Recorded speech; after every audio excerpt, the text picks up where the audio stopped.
Hey everybody, this is the Titan Sprint. You can see it says qualifying wave. The reason that is because this is the qualifying wave. There's a finals wave, and there was a qualifying wave that went before us actually.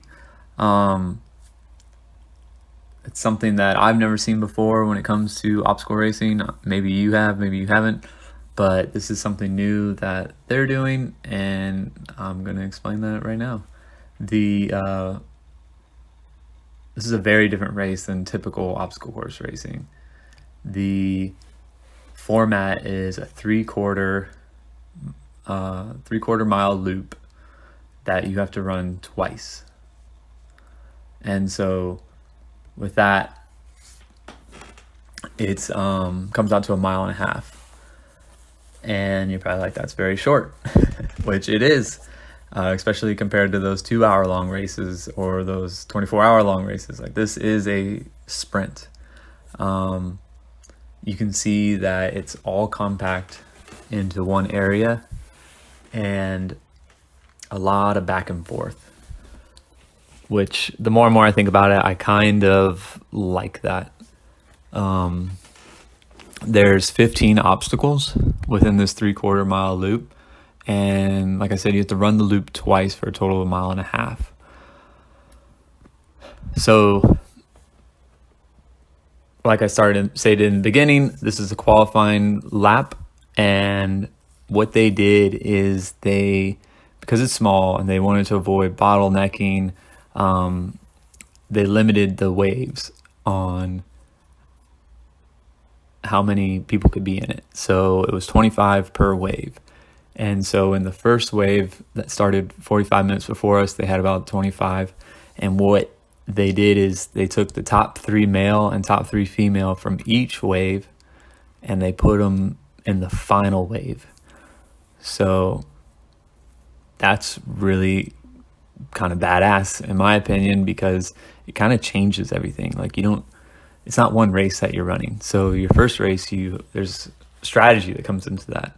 And I tried to do that, and I think it paid off. The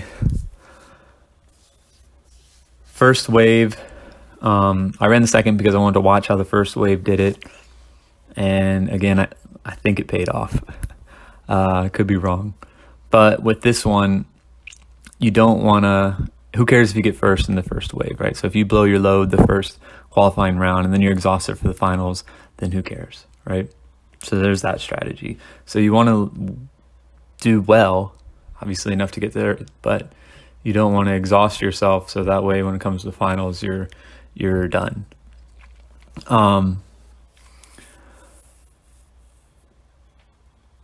So here in this race, I'm in third for the majority of the time, which is pretty good. I would like to be in first, but I'm racing against some fast guys. You got Noel Medina and Chainsaw Rick, and those guys are quick.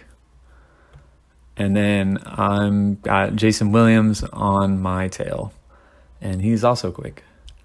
So it's not like I can just cruise on through, which I was kind of hoping for, but I mean, you also like to be pushed at the same time.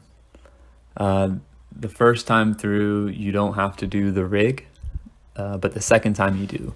I think that you should have had to done it both times, but whatever. I'll start my own race one day.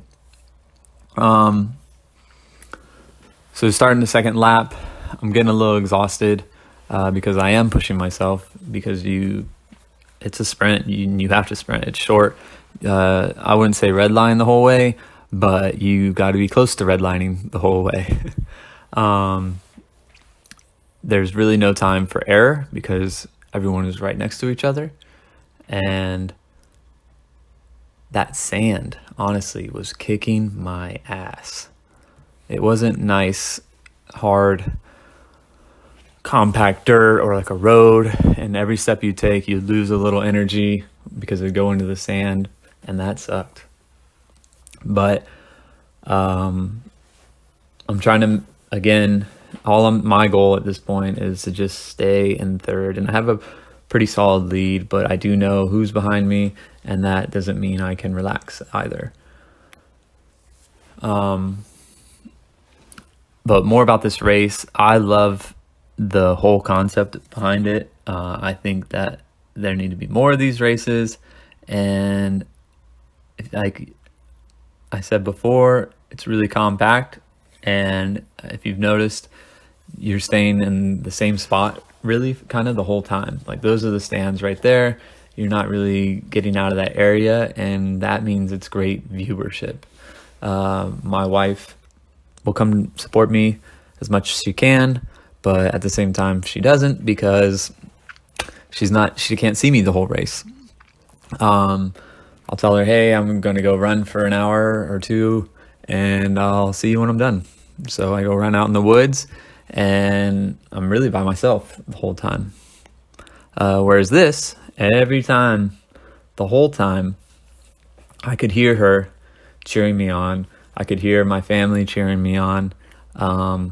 They got great videos, and it was badass. You know, she felt more involved as well and got something out of it. And then, I mean, that's from that, but like a viewership, like if they wanted to record this and put it like on Facebook Live or something, they could, and it would be great for that. One, because like I said, everything's right there, but then two, in my opinion, it's more fast and more exciting, again, versus the 2 hours of someone running in the woods or up a mountain or through a swamp. Not exciting, in my opinion. And it did pay off, like, because everyone's right next to each other and you don't have time to fail anything or mess up. It happens at the end here, coming up on the final rig.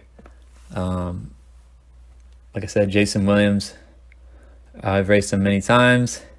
He beats me, I beat him, and he is catching me with every turn. Every time I hit that turn and go back, I see him, and he's just getting closer and closer, and we're coming up to the final rig, and then that's when he catches me. Well, he catches me on the second to final rig on this like low crawl, hang upside down thing. I don't know why I can't do it correctly, but he zooms past me like I'm walking, or you know what I mean. And then it comes to the final rig, and I'm telling myself, well, if I don't get this, I'm out.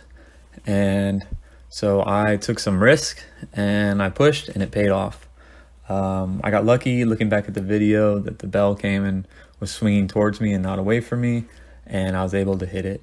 I think his was a different story, and he took a risk. I talked to him, he missed the bell, and that's a badass finish, in my opinion, and I think that's because of the style of this race.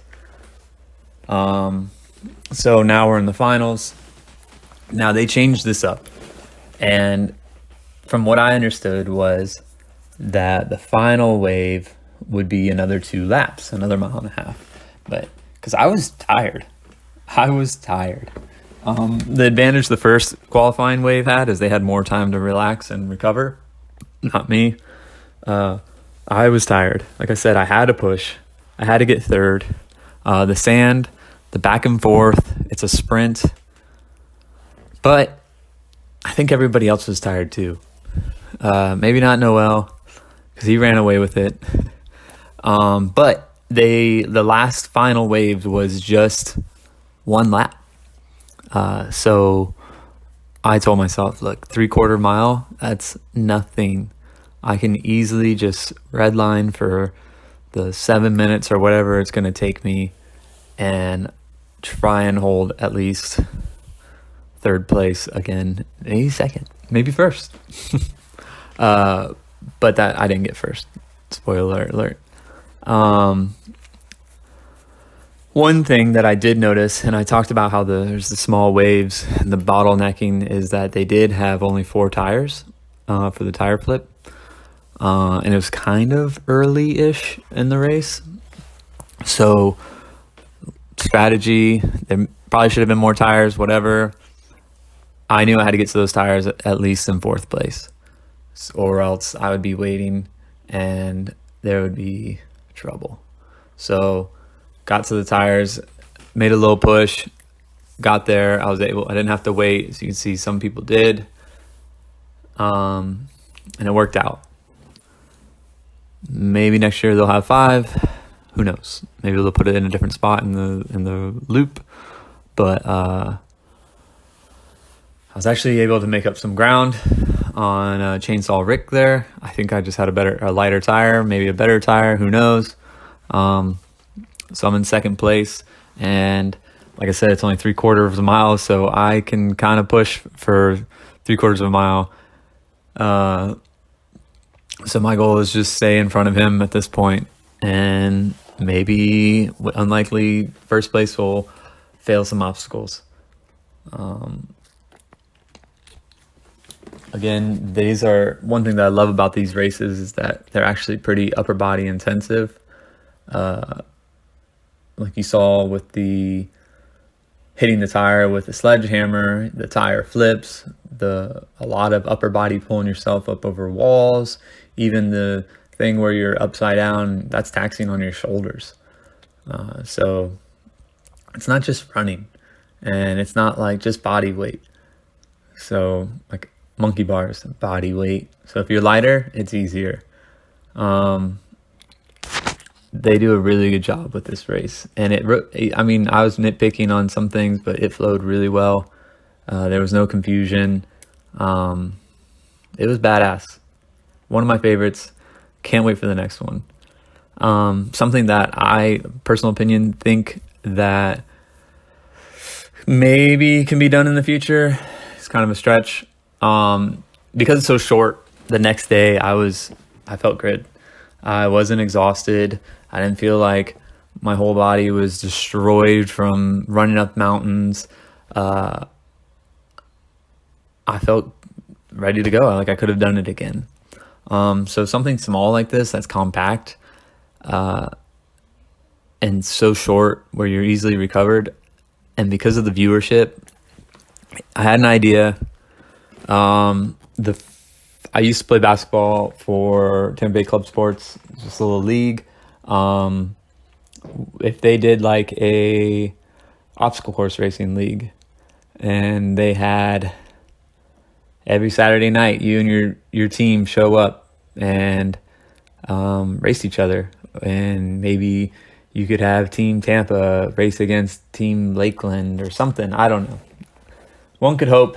I think it'd be a great idea. Maybe get some sponsors, get some TV viewership. Who knows? Someone could dream. Maybe one day. So we're coming up on the end here. I think it's like another 2 down and backs, and Chainsaw Rick passed me. I'm exhausted. I'm not gonna lie.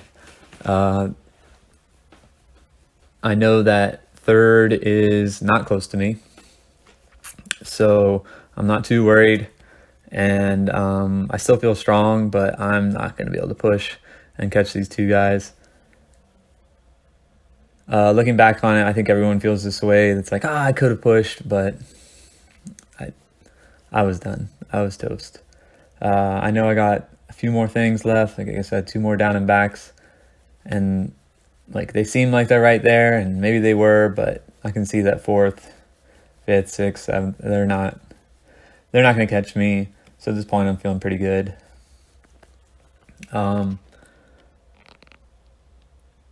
no big crazy finish at the end with the rig, but it was great. Like I said, fast and furious, very different than any other obstacle race I've done, and it still actually felt like an obstacle race. Like I know a lot of people get worried with the short course that maybe it's too Ninja Warrior like. But I didn't get that vibe from this race. Yeah, they're still like on top of each other, but it's not like crazy, ridiculous, like stupid not stupid. I'll say it was just very different than Ninja Warrior. It was very obstacle course race. They did a great job. I loved every second of it. Can't wait for the next one. My next race coming up is Savage Race, Florida, because I live in Florida. And they have the I'm going to do the Blitz for the first time, and then the next weekend after that I'm going to the DECA World Championship for age group. So I'll be in New Jersey. Hopefully I do well with that. I'm trying to figure out how to do a GoPro for that, but we'll see. But thanks to Titan Runs. I appreciate you guys for doing this. This is badass. Again, I will 100% do the next one and try and get as many of my friends as possible. And if you don't live in Florida or Tampa, you should make the trip to come try it at least once.